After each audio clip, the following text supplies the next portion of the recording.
الحمد لله رب العالمين والعاقبة للمتقين والصلاة والسلام على رسوله الأمين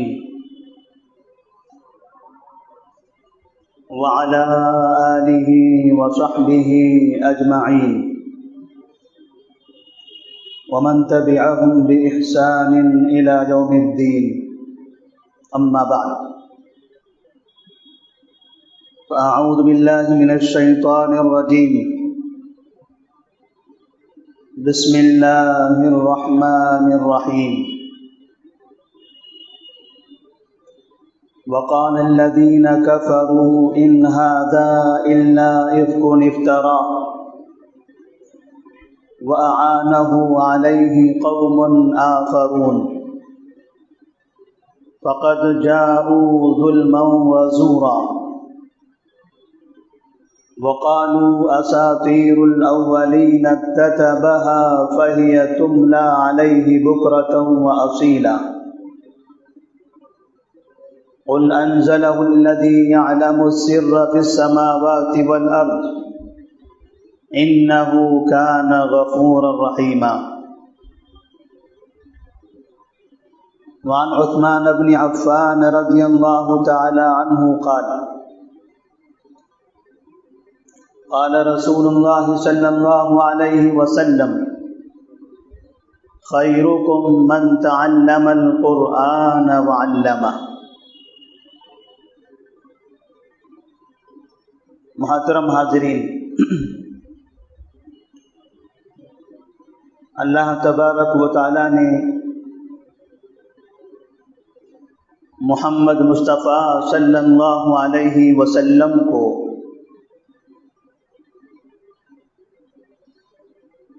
نبیوں میں سب سے آخری نبی کے لیے انتخاب فرمایا اور رہتی دنیا تک ایک بہترین دستور اور نظام کی کتاب قرآن مجید کی شکل میں 23 سال کے عرصے میں آہستہ آہستہ ان پر نازل فرمایا.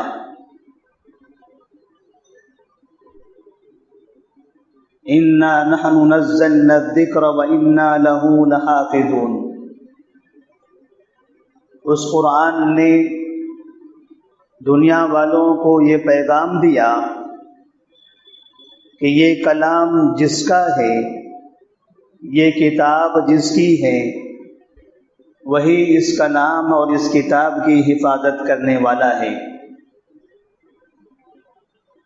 نبی کریم صلی اللہ علیہ وسلم حجۃ الوداع کے موقع پر صحابہ رضی اللہ تعالی عنہم سے ارشاد فرماتے ہیں خذوا عنی مناسککم لعلی لا القاکم بعد عامی ھذا. اے لوگو، تمہیں مجھ سے جو سوال کرنا ہو وہ سوال کر لو، شاید آئندہ میری آپ سے ملاقات نہ ہو. صحابہ رضی اللہ تعالی عنہم پریشان ہو گئے. انہوں نے سوچا کہ اگر نبی کریم صلی اللہ علیہ وسلم ہمارے درمیان آئندہ نہ رہے تو شرعی مسائل دریافت کرنے کے لیے ہم کس کے پاس جائیں گے؟ نبی کریم صلی اللہ علیہ وسلم نے ان صحابہ کے سامنے یہ واضح کر دیا ترکت فیکم امرین لن تضلوا ما ان تمسکتم بہما. اے ساتھیو، گھبرانے اور پریشان ہونے کی کوئی ضرورت نہیں ہے. اس دنیا میں جو بھی آیا ہے وہ جانے والا ہے. سب سے پہلے نبی آدم علیہ السلام آئے اور ان کا انتقال ہو گیا، وہ اس دنیا سے چلے گئے. میں سب سے آخری نبی ہوں اور میری بھی موت قرآن مجید کے اندر لکھی ہوئی ہے انک میت و انہم میتون، اے محمد بے شک آپ بھی وفات پانے والے ہو اور یہ سب کا انتقال ہونے والا ہے، کوئی بھی دنیا میں باقی رہنے والا نہیں ہے، میں تو چلا جاؤں گا، میں باقی نہیں رہوں گا، لیکن اللہ تبارک و تعالیٰ کا نظام، اللہ کا دستور وہ قیامت تک باقی رہنے والا ہے، اور وہ دستور ہے ترکت فیکم امرین، میں تمہارے درمیان دو چیزیں چھوڑ کر جا رہا ہوں، لن تضلوا ما ان تمسکتم بہما، ان دونوں چیزوں پر جب تک عمل کرتے رہو گے، انہیں پڑھو گے، ان پر تدبر کرو گے، ان پر چلو گے، لن تضلوا، تم ہرگز کبھی بھی گمراہ نہیں ہو سکتے۔ وہ دو چیزیں ہیں کتاب اللہ و سنتی، اللہ کی کتاب قرآن مجید اور میری سنت جس کو ہم احادیث رسول کہتے ہیں۔ نبی کریم صلی اللہ علیہ وسلم نے ہزاروں صحابہ کے درمیان میں اس بات کا اعلان کر دیا تھا کہ تمہاری زندگی کے لیے آئیڈیل نمونہ، دستور اور نظام یہ قیامت تک باقی رہنے والے ہیں، قرآن مجید اور میری سنت، یہ دو چیزیں ہمیشہ باقی رہیں گی، اس میں کسی قسم کی کوئی تبدیلی نہیں ہو سکتی، اس لیے کہ اگر ایک زمانے کے بعد اس میں بدلاؤ آیا تو بعد کی نسلوں کے لیے اللہ کا نظام اور دستور کہاں رہا؟ جب بعد کی نسلوں کے لیے اللہ کا نظام اور دستور نہیں رہا تو پھر اگر وہ رب کے نظام اور دستور پر عمل نہ کریں تو پھر ان کے جنت و جہنم کا مسئلہ کہاں رہا؟ اس کا مطلب یہ ہے کہ قرآن مجید اور حدیث رسول قیامت تک باقی رہنے والے ہیں، ان دونوں کا بقا، ان دونوں کی حفاظت ایک الگ مسئلہ ہے، اور ان دونوں میں تبدیلیاں کرنے کی کوشش یہ الگ مسئلہ ہے، دو الگ الگ موضوع ہیں۔ یہ یقینی ہے کہ دنیا میں لوگوں نے قرآن میں اور حدیثوں میں تبدیلیاں کرنے کی کوشش کی ہیں، اور جن لوگوں نے بھی کوششیں کی وہ منہ کی کھائے، اللہ تبارک و تعالیٰ کے عذاب میں مبتلا ہو گئے، دنیا میں رسوا ہو گئے، اور آخرت میں ان کا حساب و کتاب اللہ کے ہاتھ میں ہے۔ لیکن کچھ ایسے بھی افراد دنیا میں موجود ہیں جو انتہائی محفوظ کتاب و سنت کو غیر محفوظ مانتے ہیں، تبدیل شدہ مانتے ہیں، درست نہیں مانتے، اور دنیا میں ایسے لوگوں کی ایک بہت بڑی تعداد ہے جو قرآن کو غلط مانتے ہیں، ان لوگوں کی ایک بہت بڑی فہرست ہے، خاص طور پر ہمارے ہندوستان کے اندر لاکھوں مسلمان ایسے ہیں جو یقین کرتے ہیں، عقیدہ رکھتے ہیں کہ جو قرآن ہمارے مسجد میں موجود ہے یہ قرآن اصلی قرآن نہیں ہے، یہ تبدیل کیا جا چکا ہے۔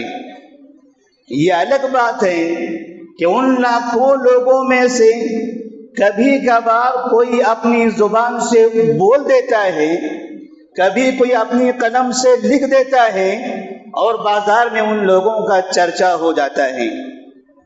نبی کریم صلی اللہ علیہ وسلم کا زمانہ تھا، آپ صلی اللہ علیہ وسلم قرآن مجید کی تلاوت کرتے تھے، کفار مکہ عرب کے سخت سے سخت دل انسان کے دلوں میں انقلاب برپا ہو جاتا تھا، لوگ قرآن نہ سننے کے لیے اپنے کانوں میں روئی بھر کر آتے تھے، کیونکہ لوگوں نے کہا ہوا تھا کہ یہ جو کلام ہے جو محمد پڑھتے ہیں یہ جادوگری ہے، یہ رشتوں میں دراڑ پیدا کرنے والا ہے، یہ شہر کے امن کو خراب کرنے والا ہے، لہذا جو بھی مکہ میں جائے وہ محمد کا کلام نہ سنے۔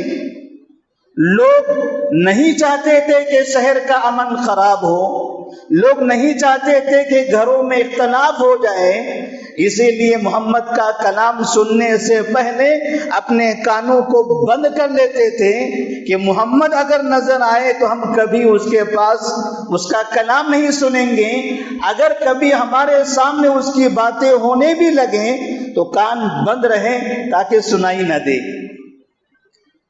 لیکن جب انہیں اندازہ ہوا کہ یہ کلام، یہ محمد کا کلام، یہ محمد بن عبداللہ ہمارے شہر کا انسان، ہمارے درمیان کا آدمی، میں اس سے بڑی عمر والا، اس سے زیادہ صلاحیت والا، میں عرب کا شاعر ہوں، میں عرب کا خطیب ہوں، مجھے اتنی عقل ہے، یہ کیسے ہو سکتا ہے کہ ان کی باتیں سنتے ہی میں گھروں میں جا کر جھگڑے کرنے لگوں، اس کی باتیں سن کر میں شہر کا امن خراب کروں؟ یہ تو عقل میں آنے والی بات نہیں ہے، اس لیے کہ میں انتہائی عقل مند انسان ہوں، قوم کا بڑا رہنما رہبر ہوں، یہ کیسے ہو سکتا ہے کہ ایک آدمی کا کلام سن کر میں غلط راستے پر چلا جاؤں گا؟ بس یہی سوچ اور تڑپ تھی کہ آخر دیکھ تو لیتا ہوں، سن تو لیتا ہوں کہ وہ کلام کیا ہے۔ اور جیسے ہی وہ کانوں سے روئی نکالتے تھے، کانوں میں قرآن مجید کلام اللہ کی تلاوت داخل ہوتی تھی، تو اس دن سے وہ کائنات کے سب سے بہترین انسان بن جاتے تھے، اس دن سے وہ شہر کے سب سے زیادہ امن پسند بن جاتے تھے۔ انہیں یہ احساس ہوتا تھا کہ ابھی تک ہم فسادی تھے، ابھی تک ہم مشرک تھے، ابھی تک ہم ظالم تھے، ابھی تک ہم ماں باپ کی نافرمانی کرتے تھے، ابھی تک خاندانوں میں اختلاف ہوتا تھا، ابھی تک ہم جنگیں کرتے تھے، لیکن جیسے ہم نے یہ کلام سنا، ہم نے جنگیں کرنا چھوڑ دیا، اختلافات کرنے ہم نے چھوڑ دیے، زبانوں سے گالیاں دینا ہم نے چھوڑ دیا، ماں باپ کی بے حرمتی کرنا ہم نے چھوڑ دیا۔ بھلا بتائیے اس سے بہتر کلام بھی اور کوئی کلام ہو سکتا ہے؟ نتیجہ یہ ہوا کہ اس وقت میں بہت سے لوگوں نے یہ مشہور کر دیا، جب دیکھا کہ لوگ آہستہ آہستہ محمد کا کلام سن کر محمد کے ہو رہے ہیں، تو ان لوگوں نے کہا ان ھذا الا اساطیر الاولین اکتتبها فہی تملی علیہ بکرۃ واصیلا۔ یہ جو محمد باتیں کر رہے ہیں یہ فنا اور فنا قوموں کے بزرگوں کے افسانے ہیں، ان لوگوں نے ان سے لکھا ہوا ہے، ان کی باتیں نہ سنو، یہ بزرگوں کی، یہ فنا اور فنا لوگوں کی لکھی ہوئی داستانیں ہیں، یہ ان لوگوں کے قصے ہیں، یہ محمد ان سے ملاقات کرتے ہیں اور ان سے مل کر یہ باتیں نقل کرتے ہیں، یہ اللہ کا کلام نہیں ہے۔ جب انہوں نے دیکھا کہ لوگ ان کی باتوں کو سن کر اسلام میں داخل ہو رہے ہیں، تو اس طرح سے پورے شہر میں مشہور کر دیا، شہر میں مشہور ہو گیا، شہر کے اطراف میں اس کی شہرت ہو گئی کہ محمد کسی اور کے پاس سے جا کر کلام نقل کرتے ہیں اور لوگوں کو سناتے ہیں۔ لیکن جن تک بھی یہ خبر پہنچتی تھی وہ سوچتا تھا چلیے ہم جا کر امتحان لیتے ہیں، کون سے بزرگ کی باتیں اس نے لکھا ہے، کیا لکھا ہے۔ بڑا شاعر پہنچ جاتا تھا، زبان کا ماہر نبی کے سامنے پہنچتا تھا اور کہتا تھا اے محمد بتاؤ آپ کے پاس کون سا کلام ہے، بتاؤ آپ کیا باتیں سناتے ہو۔ محمد صلی اللہ علیہ وسلم پھر اللہ کا کلام سناتے تھے۔ وہ انسان جو امتحان لینے کے لیے آیا تھا، یہاں سے اپنی زندگی کو بدل کر واپس چلا جاتا تھا۔ مطلب اس کا یہ ہوا کہ جب تک کہ لوگ قرآن مجید کو نہیں پڑھتے ہیں، جب تک کہ اس کی حقیقت کو نہیں جانتے ہیں، تب تک کہ قرآن کے خلاف بولتے ہیں۔ اور جس قوم نے بھی قرآن میں تبدیلی کا اعلان کیا ہوا ہے، اپنی کتابوں میں لکھا ہوا ہے، یقین مانیے قرآن مجید کا ایک حرف بھی ان کے دل میں آج تک نہیں اترا ہے۔ آج تک نہیں اترا ہے۔ عرب کا ایک مقولہ ہے الناس اعداء لما جہلوا بہ، لوگ اس چیز کے دشمن ہوتے ہیں جس کو جانتے نہیں ہیں۔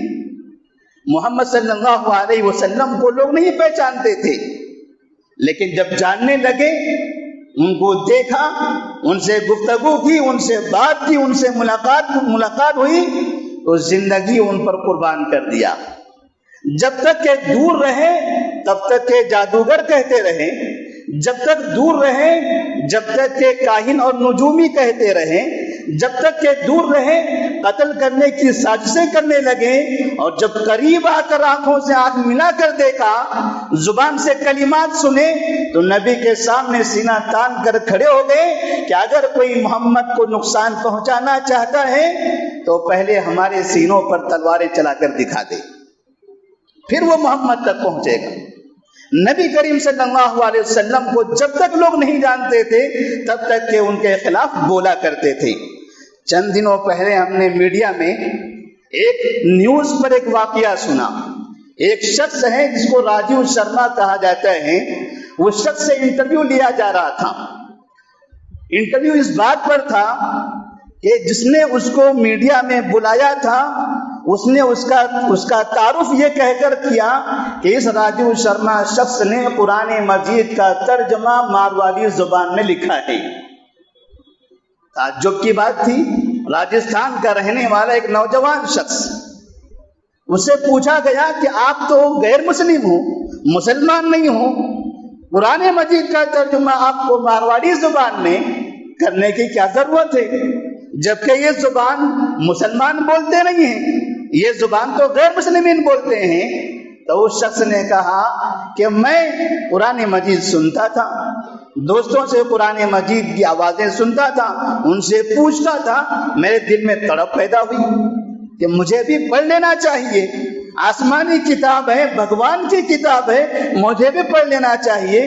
میں پڑھنے لگا، انگلش میں اس کا ترجمہ پڑھنے لگا، دیگر زبانوں میں اس کو معلوم کرنے لگا، تو پھر یہ سمجھا کہ قرآن پڑھنے سے پہلے مجھے محمد پیغمبر کی زندگی پڑھنی پڑے گی، اس لیے کہ جب تک ہم محمد پیغمبر کی زندگی نہیں پڑھیں گے تب تک کہ ہمیں قرآن سمجھ میں نہیں آئے گا۔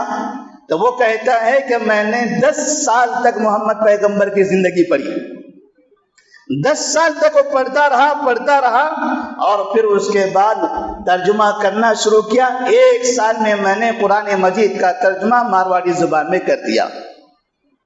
ایک وہ انسان، یہی ملک ہندوستان کا یہ واقعہ، ایک ایسا انسان جو اللہ کو مانتا نہیں ہے، جب اس نے قرآن کو قریب سے دیکھا، پڑھا، تو اسے سمجھ میں آیا کہ یہ کلام حق ہے، یہ کلام سچا ہے، اور اس نے محمد صلی اللہ علیہ وسلم کی بے انتہا تعریف کی۔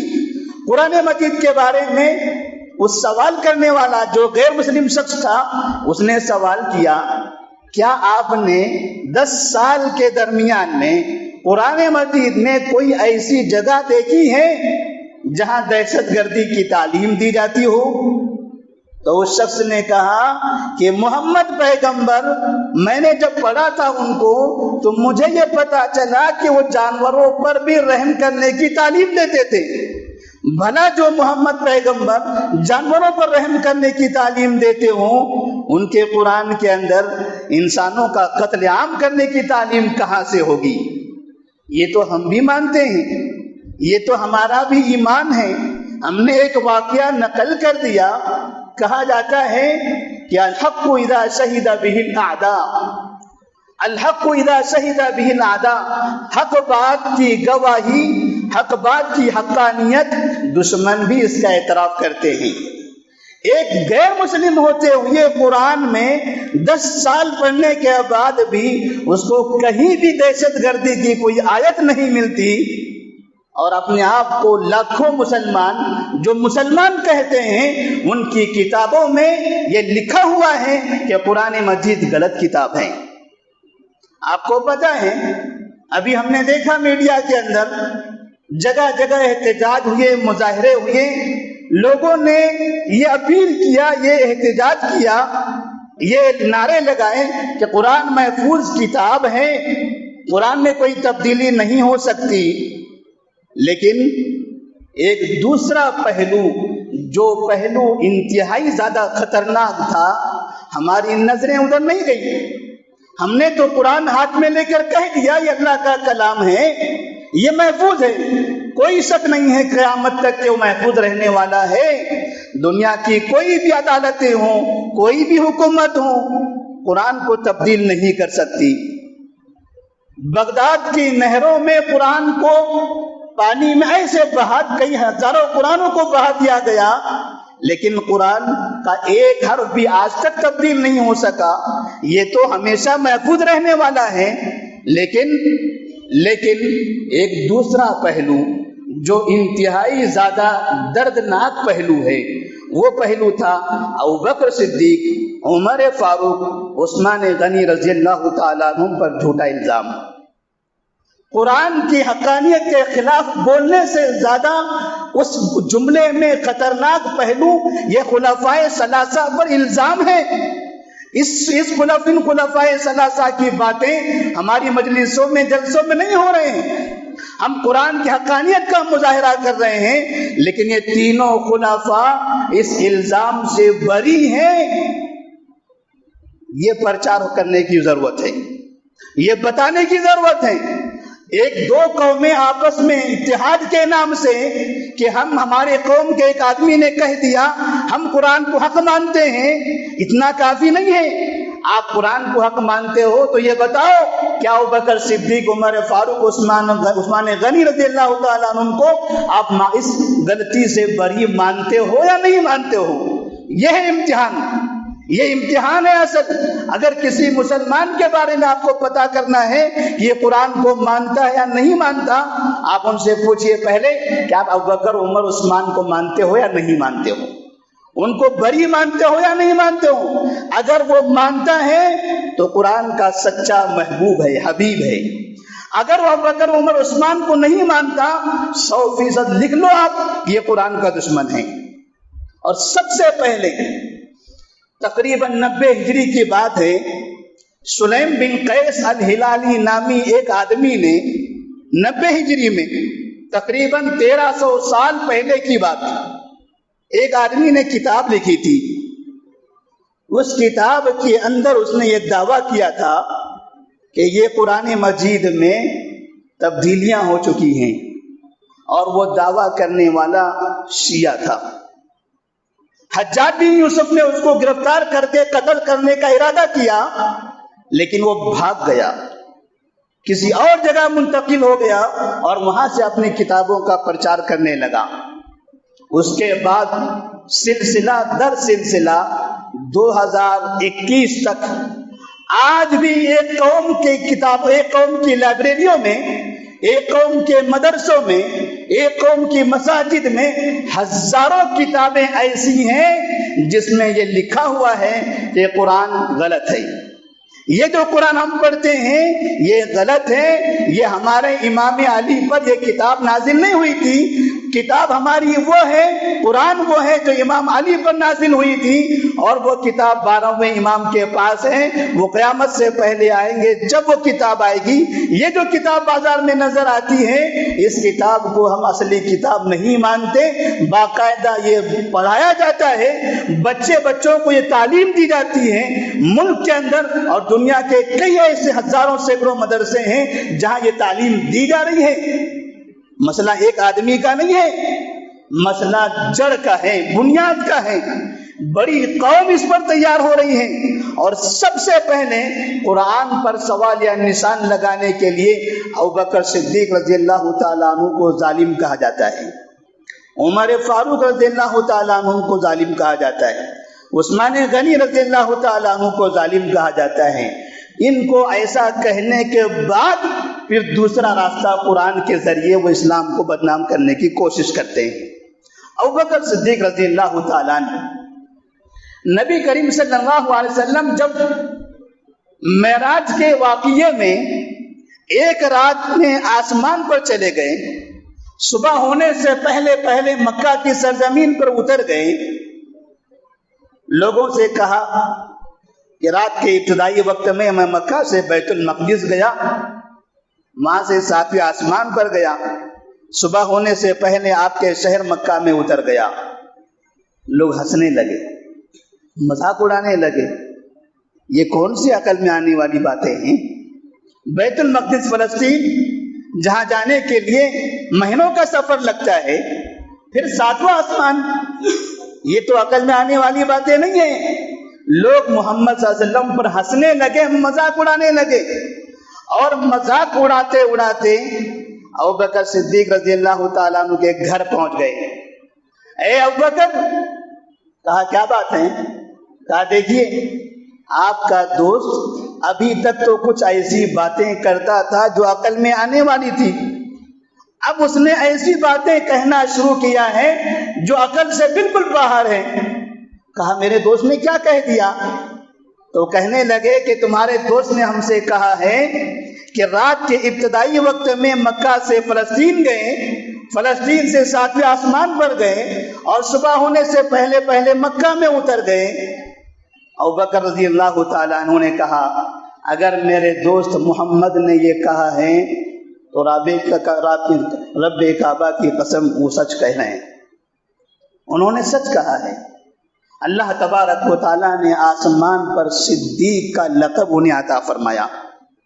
صدیق جس شخص کو اللہ لقب دے دے، جس شخص کو دنیا کا سچا انسان بتا دے، یہ ہزاروں لاکھوں کی قومیں جو ہمارے اطراف میں ماتم کرتے ہیں، یہ صدیق کو ظالم کہتے ہیں، وہ صدیق کو باغی کہتے ہیں، وہ صدیق پر کفر کا فتویٰ لگاتے ہیں، وہ صدیق پر کہتے ہیں کہ انہوں نے علی پر ظلم کیا تھا۔ یہ بنیادی عقیدہ ہے۔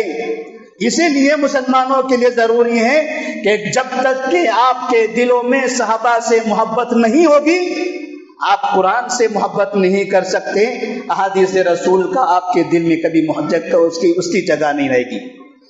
حدیث رسول اور قرآن مجید کی محبت اسی دل کے اندر داخل ہو سکتی ہے جس دل میں ابوبکر صدیق، عمر و عثمان و علی رضی اللہ تعالیٰ عنہ کی محبت ہوگی۔ اور ایک دوسرا پہلو، جب قرآن مجید کے بارے میں یہ کہا گیا کہ قرآن مجید میں تبدیلی ہوئی ہے، ہمیں یہ بتانے کی ضرورت نہیں کہ قرآن محفوظ ہے، قرآن میں تبدیلی نہیں ہو سکتی، یہ تو سورج کی حقیقت بولنے کی جیسے ہے۔ ہمیں یہ سوال کرنے کی ضرورت ہے کہ جب قرآن مجید تبدیل ہوا، آپ کے خیال کے مطابق علی بن ابی طالب حیدر کرار فاتح خیبر کہاں تھے؟ ان کے زمانے میں یہی قرآن مسجد میں پڑھا جا رہا تھا، اسی قرآن سے تراویح پڑھائی جا رہی تھی۔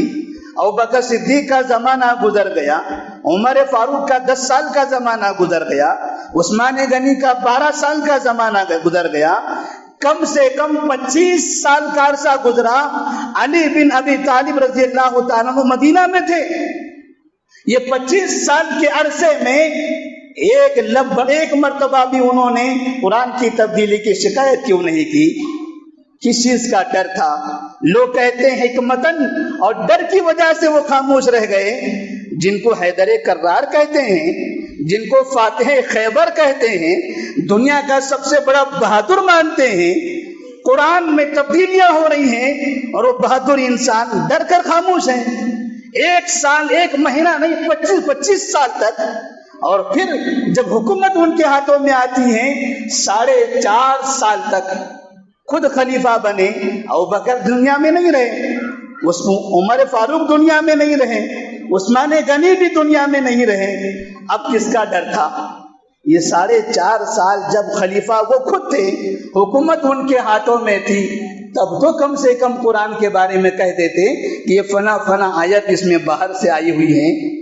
زندگی میں 1 مرتبہ بھی ایسا نہیں کیا۔ یا تو قرآن میں تبدیلی کا دعویٰ کرنے والے یہ بتانا چاہتے ہیں کہ علی حیدر کرار بھی رہے، فاتح خیبر بھی رہے، لیکن قرآن میں تبدیلیاں ہوتی رہی، ایک لفظ انہوں نے نہیں بولا۔ کتنی بڑی خیانت ہے، کتنا بڑا جھوٹا الزام ہے، کتنا بڑا بہتان ہے علی رضی اللہ تعالیٰ عنہ پر، ان کی بہادری پر، ان کی امانت داری پر۔ اور پھر حسن اور حسین علی رضی اللہ تعالیٰ عنہ کے بیٹے، ان کی بھی خلافت رہی۔ حسن رضی اللہ تعالیٰ عنہ 6 مہینہ خلیفہ تھے اپنے والد محترم کے بعد، تب انہوں نے یہ کام کیوں نہیں کر دیا؟ کیوں تبدیلی کو صحیح نہیں کر دیا؟ کیوں لوگوں سے بتا نہیں دیا؟ وہ حسین جو مکہ سے کربلا تک پہنچ جاتے ہیں اور کربلا کے میدان میں اپنے بچوں کو ساتھ لے کر وہاں شہید ہو جاتے ہیں، ابن زیاد کی فوج کا مقابلہ کرتے ہوئے لوگوں نے کہا تھا آئیے ہم آپ کو خلیفہ مان لیتے ہیں، اس کی خاطر مکہ سے نکلے، کربلا تک پہنچے، شہید ہو گئے، لیکن قرآن میں تبدیلیاں دیکھتے رہ گئے، اس کے لیے شہادت نہیں دی، اس کے لیے جنگ نہیں لڑی۔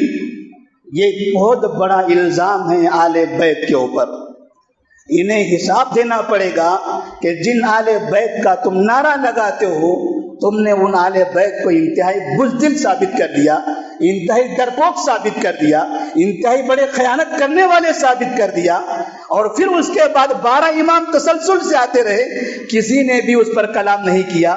مطلب کیا ہوا کہ پورے کے پورے اماموں کی فہرست سب کے سب بزدل تھے۔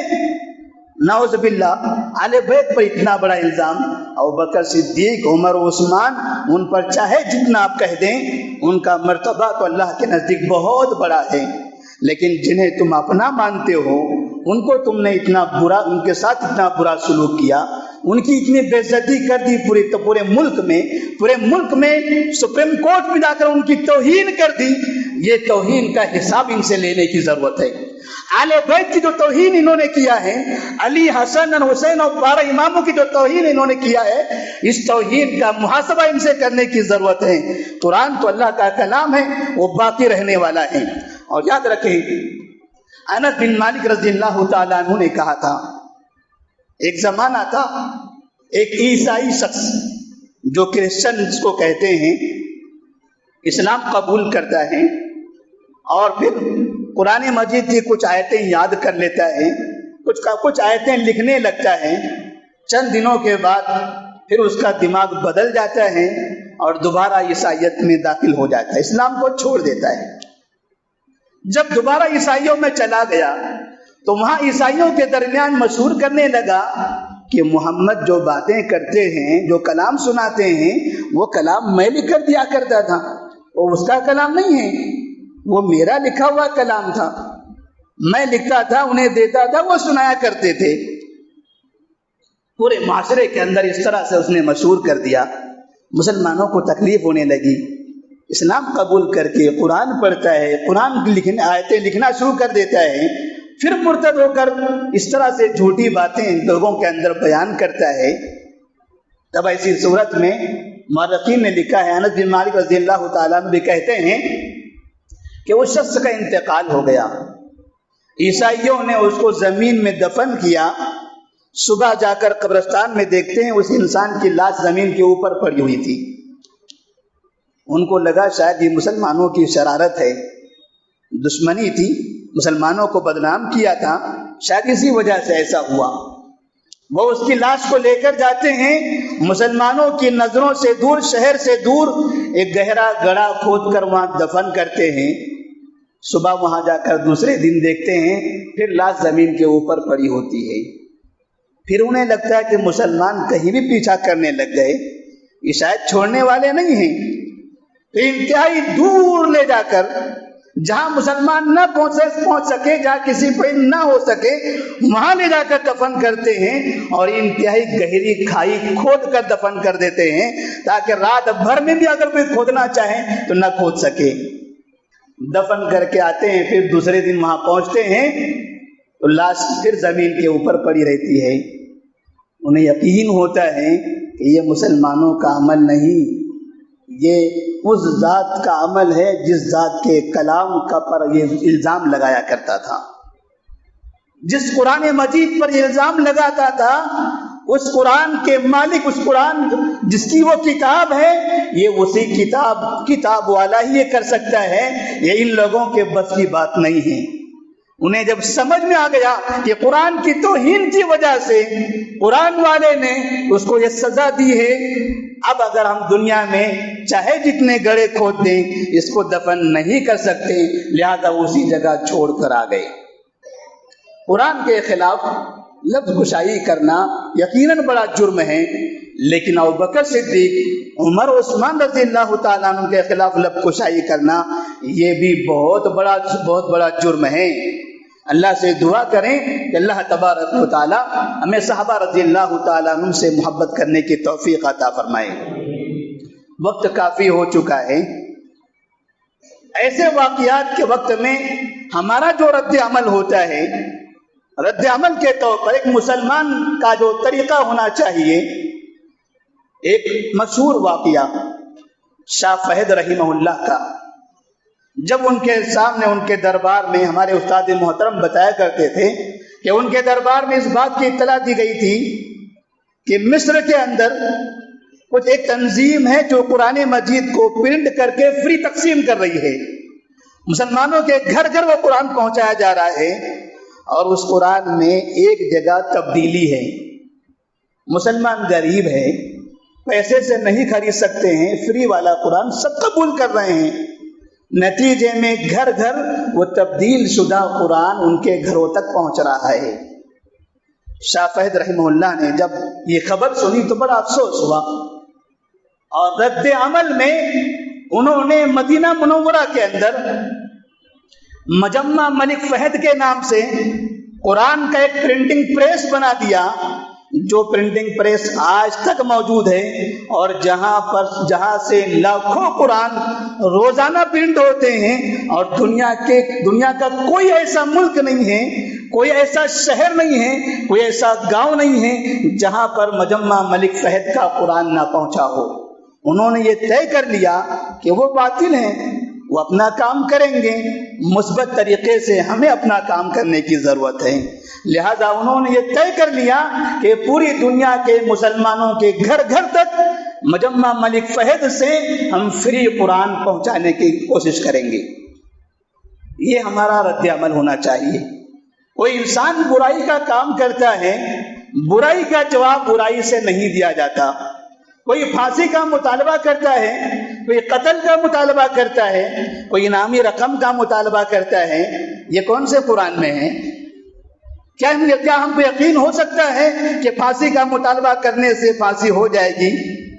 ناممکن باتیں ہیں۔ کام وہ کریں جو ممکن ہو، کام وہ کریں جو مناسب ہو، کام وہ کریں کہ تمہیں دیکھ کر لوگ کہیں کہ ہاں یہ قرآن والے ہیں، ہاں یہ قرآن کی خدمت کرنے والے ہیں۔ تو قرآن کو پڑھنا، قرآن کا ترجمہ کرنا، گھر گھر مسجد مسجد میں قرآن کی تعلیم کو عام کرنا، غریبوں تک خرید کر قرآن مجید تقسیم کرنا، قرآن کے ترجمے جس جگہ پر مناسب ہو سکے وہاں گھر گھر تک پہنچانا، یہ ہماری ضرورت ہے، یہ ہماری ضرورت ہے، اور یہی ہمارا سب سے بہترین جواب ہے۔ اللہ تبارک و تعالیٰ سے دعا ہے کہ اللہ تبارک و تعالیٰ ہمیں قرآن مجید پڑھنے کی توفیق عطا فرمائے، اس پر عمل کرنے کی توفیق عطا فرمائے، اور صحابہ رضی اللہ تعالیٰ عنہم خصوصاً خلفاء راشدین، چاروں خلفاء کی عزت کرنے، ان کا احترام کرنے، ان سے محبت کرنے کی توفیق عطا فرمائے، نبی کریم صلی اللہ علیہ وسلم کی سنت پر عمل کی توفیق دے۔ وآخر دعوانا ان الحمد للہ رب العالمین۔